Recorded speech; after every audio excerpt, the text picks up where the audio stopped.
Welcome back to the Thermo Diet Podcast. I'm your host, Jayton Miller, and I'm here with my co-host, Tyler Woodward. How you doing, Jayton? I'm doing well. How are you?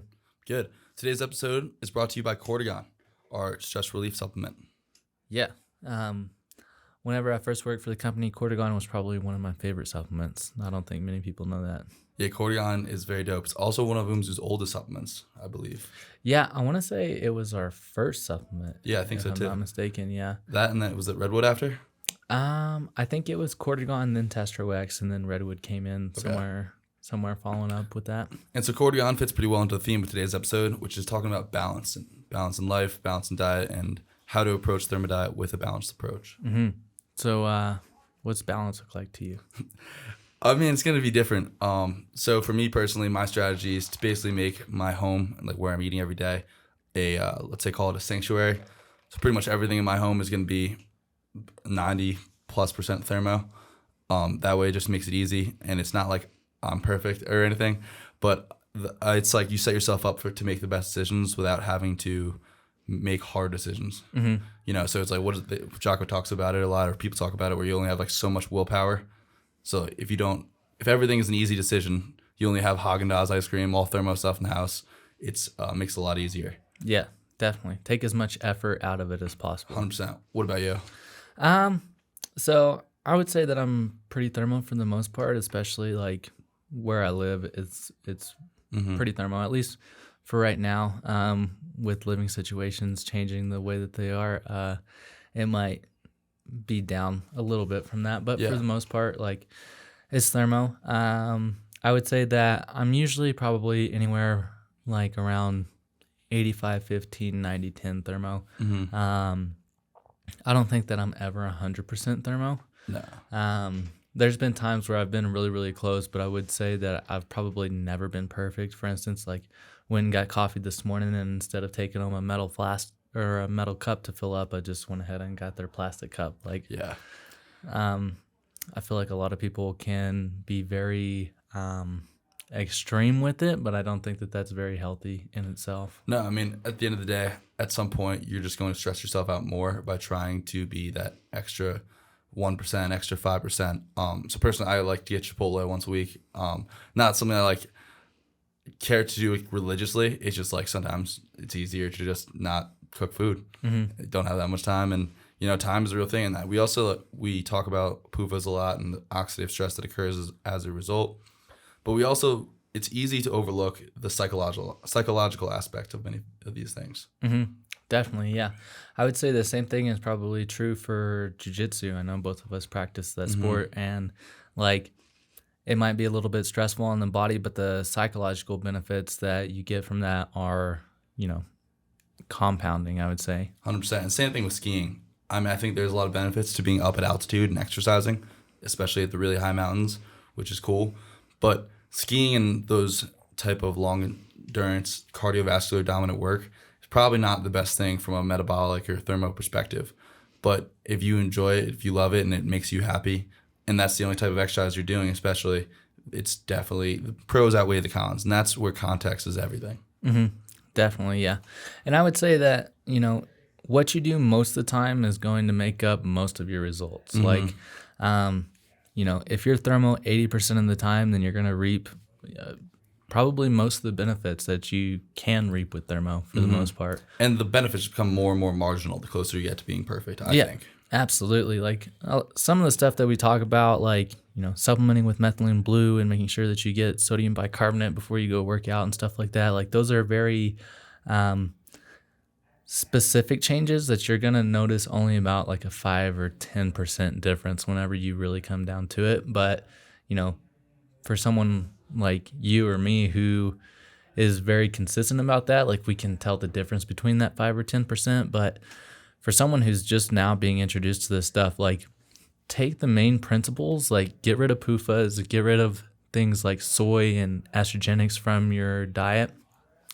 That's 80% of the results right there. Just avoid PUFAs and get rid of the phytoestrogens and stuff like that, and you're pretty much golden. Yeah, that and like the hard to digest vegetables as well. Yeah, definitely. But also, I think it's very important. So when we're talking about establishing a baseline, I think it is important at some point to go to the extreme a little bit and to establish that baseline.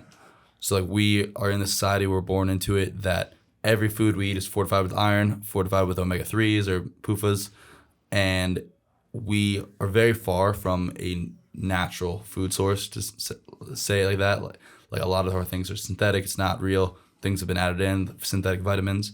So if you are in a state of poor health, and it really depends, if you just want to get healthier and you feel fine, you don't need to do this.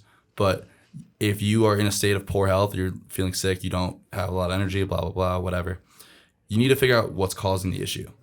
And to do that, you kind of need to go to the extreme, go to like the Ray Peat diet, where you may cut out starches and whatnot. And you may not need to do this, but you might. And see how you feel. See how you should feel. Mm-hmm. Yeah. Just drink half a gallon of milk a day, have, 4 quarts of orange juice, and sprinkle in a little bit of eggs and maybe some ground beef in there, and then that's pretty much it. Yeah, it's not fun. But, again, it's going to depend on the person. If you are really sick, and most people, I never did this. I still eat starches. Starches are, and I've had some digestive issues with starches, but they're getting better and better as I get more thermo. Eat that raw daily carrot before. It also helps a lot. Mm-hmm. Yeah, I would say that, if you're just starting off on this and you do have a long ways to go in terms of, establishing that new baseline of health, definitely go 100% in for at least a little while, 3 months maybe.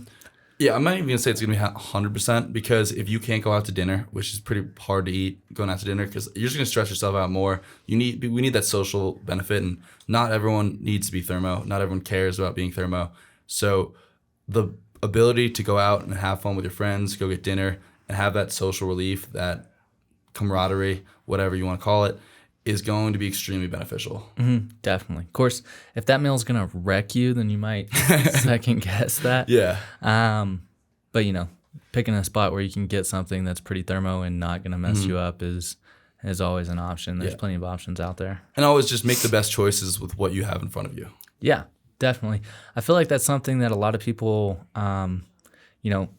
whenever I was first starting out, I would get really stressed that I didn't have any thermo options at something, but there were options that were like relatively thermo. They just weren't perfect. And so as time has gone on and I've kind of developed more balance, I would say, pretty much any situation that I've ever been in, I've been able to find the most thermo option that's available to me. Mm-hmm. You just have to know what to look for. And I feel like going really hard at the very beginning, whenever you do get into it, helps you kind of figure out, like, what exactly is the most thermo option here. Like, are there a little bit of PUFAs in this, but, there's some good protein and stuff in here? Or yeah, there's just trade-offs for sure. Definitely. Yeah, and that's like someone asked yesterday, so no omega-3s and omega-6s. Well, first, to do that, you'd have to eat out of a test tube. Mm-hmm. And second, it's like, every food has omega-3s and omega-6s, including us. Like, we are all going to have some form of it. It's pretty impossible to be deficient, again, unless you're eating out of a test tube. The question is, like, what foods have the nutritional trade-off that is worth it? So for me, it's like cod, beef, sometimes pork maybe if you can get a high source that's preferably low in PUFA. Chicken, same thing. Shellfish. Maybe, and if you really love salmon, maybe salmon every once in a while, even though it's higher in those PUFAs. Mm-hmm, definitely. Yeah, I would say one of the most important times of the year for this would be holidays. Mm-hmm. Like, I know a lot of people get super stressed out around the holidays, especially with, like, I think Memorial Day is coming up next month, and then you got the 4th of July coming around and stuff like that. People get super stressed out because they don't have that many options during those times, but there's definitely a most thermo option, and you can always prepare for any situation that you're going to jump into. Like, if you're going hiking, you can get an Epic bar and some fruit bars to go with you versus, having to get a random protein bar and some trail mix or something like that. Yeah. And I also think it's just like, sometimes it's a sunk cost, You're going to the barbecue. You don't want to be the guy that brings his own food. It's like, all right, you know what? Like, you're 20 years old, 30 years old, 40 years old. You dug yourself in for 40 years deep in the hole, pretty much. It's going to take a long time to go out. Like, obviously, the more perfect you are, the faster it'll be, but it's marginal, right? Every increase.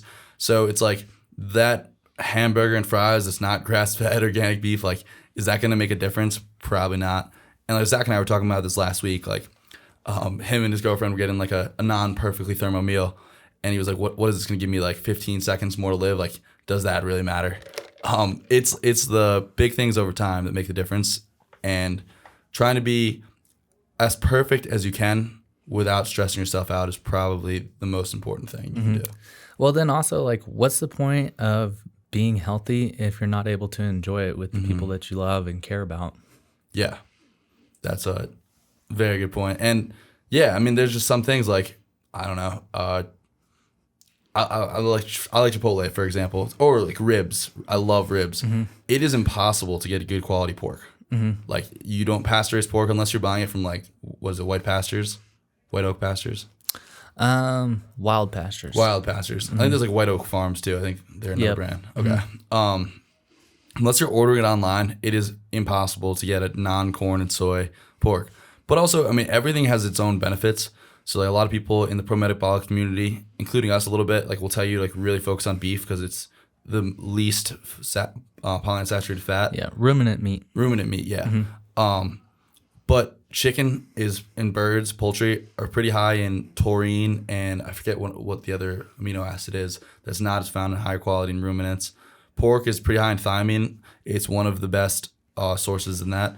So like ideally, if you can get a good quality chicken and pork, I think they're very beneficial to mix in. But even if you can't, I still think sometimes the pros can outweigh the cons because every food has its own nutritional value. Definitely. Yeah, and I feel like being able to balance it out also keeps you from getting bored on something like this, because I feel like, you know, for me, I'm somebody who could probably eat the exact same thing every single day and never get tired of it. But ever since I've gotten a girlfriend who doesn't like to eat the same thing every single day, I've had to be a lot more creative with the way that I cook things.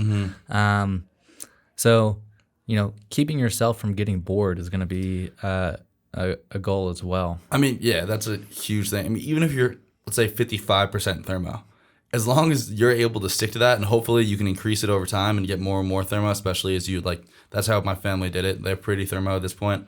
My mom likes to eat a little too many veggies in my opinion. But other than that, like they were never going to go all in. They didn't care enough. And it's hard to sell someone on that. And it's hard to sell yourself on that too.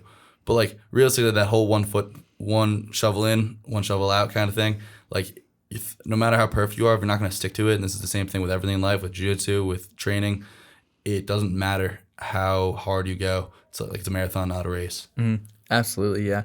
And I think educating yourself is going to be very important, just because like the more that you know and the more that you figure out, the more that you can identify trade-offs that are going to be in your favor, so to speak. So definitely educate yourself as much as you can through the podcast, through YouTube channels, through you know, listening to Ray Pete interviews or reading his books, you know, all of it. Just try and absorb as much as you can, and the more that you learn, the better off that you're going to be. Yeah, I like my article, the Thermo Diet cheat sheet. It's pretty good. It's like pretty simplified version of everything broken down. And then Chris's new book is going to be great. And the part I really like about Chris's new book, it's like the chapters are basically 10 principles of the Thermo Diet or the pro-metabolic diet. And we've got to remember that these are principles, not hard and fast rules. So there's context, but it's like eat more salt is one of the chapters. Like, here's why. It's not like, oh, chicken is bad. PUFA's bad. I think vegetable oils are quote unquote bad. They're one of the few foods I think are quote unquote bad because I don't think they provide any nutritional value other than the omega-3s, which are probably toxic. I don't think they're fit for human consumption. But there's very other, if any, foods that I think are qualified as bad. Yeah, definitely. I would also kind of lump like seeds and nuts and stuff in there too, just because they don't digest well. I wouldn't necessarily say that you should avoid them 1,000% of the time. Like if something has nuts in it and you don't have any other options but to eat that or starve, is probably going to be in your favor to eat it, because starving is going to be more of a stress than, you know, eating a little bit of PUFAs. Yeah, and that's also one of those things where it's like we have gotten away from how we used to prepare foods. So like we used to soak nuts and seeds to make them more digestible, to break down the anti-nutrients within them. So like let's say like regular nuts compared to soaked nuts and seeds are going to be worse. Maybe you could argue that some soaked nuts and seeds have some nutritional value in some contexts. Same thing with like those hard to digest vegetables. I'm reading this book, James Nestor, by James Nestor Breath, and he talks about in this recent chapter how we used to chew a lot of really hard foods, and that has helped us bring our jawline, which helps us to breathe better. So by developing a jaw, that we don't no longer do that anymore. So maybe vegetables have some kind of role in our diet in some kind of fashion. Or you just eat a raw carrot, which is pretty hard to chew. Mm-hmm. Yeah, I feel like raw meat was probably pretty hard to chew back in the day too, stuff like that. That's gross. Yeah. So like if you were going to go through an entire day of what your day looks like and with a balanced approach to thermo, what is the daily cycle of Tyler look like? Well, for me, it's more like I try to be pretty perfect during the week. And then if I'm going to mess up on the weekends, that's cool. Same thing with like calories, right? Like if it's a lot easier for a lot of people to, if you're going to lose weight, right, you got to be in a calorie deficit some way or how. It's a lot easier for a lot of people to be in a pretty hard deficit Monday through Thursday, maybe Sunday. And then Friday, Saturday, you give yourself some leeway to indulge. So for me, I pretty much eat the same thing every day, or like I'll switch up dinner, but I eat eggs in the morning with some bacon and cheese typically. Then I'll do a smoothie midday, typically before or after my workout or after the gym. And then I'll do ground beef, steak, chicken, and then maybe ice cream or a smoothie at night. So that's pretty close, like perfect thermo probably, besides maybe the bacon. But like I said, I think there's some nutritional trade-offs. Mm-hmm. And a lot of OJ mixed in there, OJ lemonade. What about you? So I wake up pretty early, especially going to jiu-jitsu before work. So that's probably not the most ideal from a thermo perspective. Ideally, I'd probably like to wake up without an alarm. But that just doesn't happen, especially going into the office versus working from home. Yeah. But wake up, cook some eggs for me and my girlfriend, and then probably have some sourdough toast with butter. Have some coffee with some milk and probably some maple syrup. Yes, sir. Then get out the door, go to jiu-jitsu, roll pretty hard, tap you out, and then take a shower, get to the office, probably have some more coffee, wait till about 11 o'clock, snack on something, probably have a couple snacks while I'm at the office, then go home, probably have another snack. Usually that looks like at the office it's probably like potato chips or Epic bars or That's It bars is another good one. And then, with them, I'll probably steal some of your milk at the office with some maple syrup. And then get home, I'll probably have maybe a couple more eggs or maybe make a sandwich or something or have some leftovers that I made from the night before. And then usually some kind of meat, whether it's ground beef or steak or chicken. Usually make some white rice or potatoes. Yep. Sometimes I'll have like white rice noodles or something like that just to change it up. Or some sweet potatoes. I really like making roasted chicken because it lasts a few days and I can have it for lunch later on throughout the week too. So I'll do that. And then, if I need to, I'll pack a lunch for the next day or I'll boil some eggs to make it a little bit quicker in the morning so I don't have to wake up as early to cook and stuff like that. Yeah, and then outside of that, I might lift sometime throughout the day or, go for a walk, get some sunshine, something like that. Yeah, and I think so we have avocado oil potato chips, which at the office, which are pretty good. They're delicious. But avocado oil is a monounsaturated fat, predominantly has some saturated, it has some polyunsaturated fat, so that's just a perfect example, right? It's not perfect. I'd love for it to be fried in lard or tallow. Actually, preferably tallow, because lard is pretty high in PUFA these days. But, it's just a trade-off, right? And you just really enjoy having those chips. Great snack at the office. It's not perfect, though. Absolutely. And I feel like this becomes more and more important, as you develop a family and stuff, too. Because, as single dudes, it's super easy to be able to, be 100% thermo 100% of the time because you only got to worry about yourself and that's it. Mm-hmm. And then, once you start having a wife and kids and stuff like that, balance becomes extremely important because, trying to get your kids thermo is probably easy if you're Jake Minor, but outside of that, you got to have some leeway for sure. Yeah, I think it comes down to that same thing. It's you don't want your kid to be, let's say, ostracized. Or orthorexic. Well, that especially. But yeah, it's like you don't want to expose your kid to too much of this stuff, honestly. Like, you want to have a certain way of eating in the house, and they can ask about it and fill it in their blanks as they learn. But you don't want to be, let's just take the carnivore diet, for example. Like, you don't want to be telling your kid and brainwashing your kid that vegetables are poison and that he's going to go and tell all of his teachers and all that stuff that, and his friends that, like, oh, you shouldn't eat that. Like, you got to let your kid make his own decisions. And, like, hopefully in your house, he has that close to perfect thermo approach where it's like he doesn't have any choices, or most of the choices he makes are going to be easy. He's going to eat ice cream, he's going to eat eggs, all that stuff, sourdough bread, whatnot, that he doesn't have to make the hard decision. You don't want them having to make the decisions, honestly, in my opinion. Like, most people don't eat what they want. Most people don't have 90% of people don't have a real systematic approach to how and why they eat something. And most kids, I mean, I think most kids are fine, realistically, right? Like, some kids have poor health issues, and we're seeing that more and more commonly.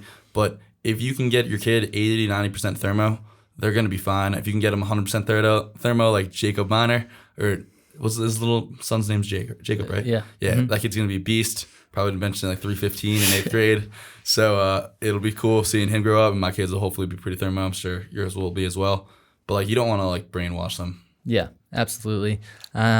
Yeah, but I mean, if your kid is 100% thermo, then height is actually equivalent to, a lot of studies show that it's the amount of nutrition that you get early in life is equivalent to how tall you can be later in life. So if you want some massive adult kids, then make sure to feed them thermo for as long as you can. With some big old brains. And honestly, it starts before they're born, right? Like, I think nutrition in pregnancy is so important. Absolutely. Yeah. And that's another place where balance is probably going to be super huge, because pregnant women, whenever they're angry, are not very fun to deal with. Yeah. And I mean, it's also so important to recognize, though, that there are so many people that have no utter regard for what they're putting into their body.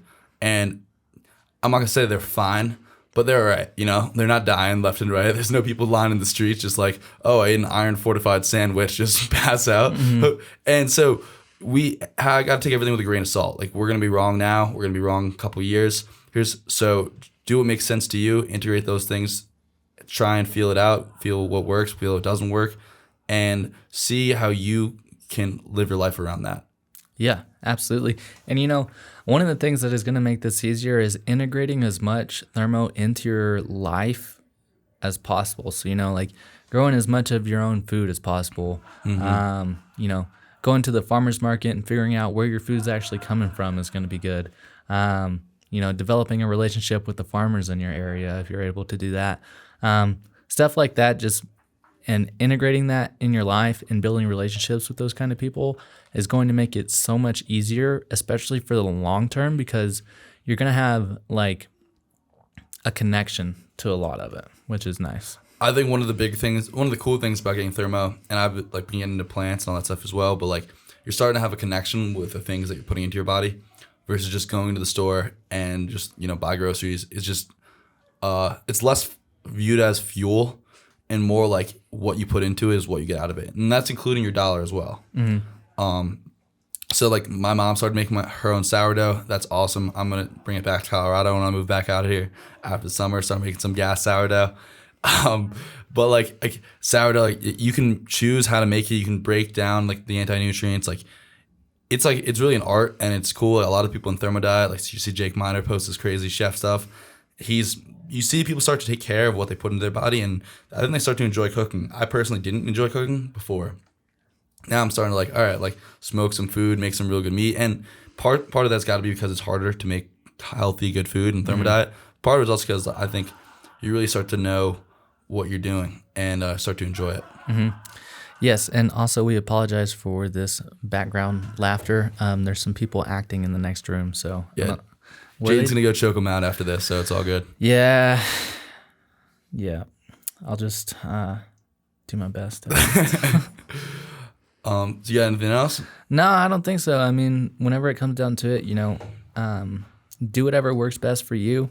Use the high leverage factors and principles to, you know, get at least most of the way there, and then fill in the gaps along the way from there. Yes, sir. And also, I mean, if it makes you feel better, I mean, you can always do, like, Jayton and I will supplement things to, let's say, counterbalance the detrimental things we'll do. So, like the sodium or magnesium bicarbonate before or after, like, jiu-jitsu. Jiu-jitsu is going to be pretty stressful. That helps to just reduce the lactate in your blood, helps to just get you back to being, let's say, optimal or balanced faster. Things like theanine, things like vitamin E can help counteract the PUFAs.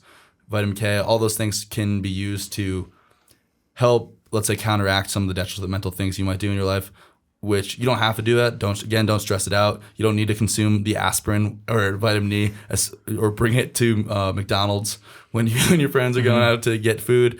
But just try and take a balanced approach to everything. Do things that are sustainable and that you can live with for the rest of your life. And that's about it. Yep.